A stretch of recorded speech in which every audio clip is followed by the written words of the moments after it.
मालियात जगमग करेला हो। के कर सुंदर लीला तिलक भला शोभेला हो। के कर सुंदर लीला तिलक भला शोभेला हो। दशरथ के ऊंची महलियात जगमग करेला हो।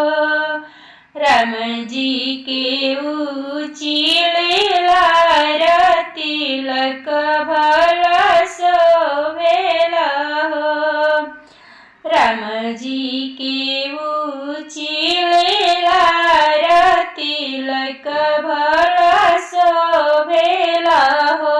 जनकपुर से आइले तिलक हरू तिलक चढ़ावेले हो। जनकपुर से आइले तिलक हरू तिलक चढ़ावेले। राम जी के चढ़ेला तिलक तिलक सुहावन है। अंगना में बैठे जनक राजा अंगना नीरे खेले।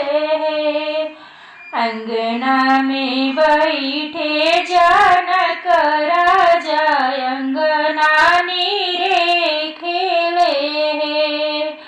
दशरथ के आंगन बड़ी छोटा तनिक नहीं लागेला है। दशरथ के आंगन बड़ी छोटा तनिक नहीं लागेला है। आसन पर बैठे राजा दशरथ राम के नीरे खेलन है। आसन पर बैठे राजा दशरथ राम के नीरे खेलन है। राम जी के तिलक अइले थोर तनिक नहीं लागेला है। राम जी के तिलक अइले थोर तनिक नहीं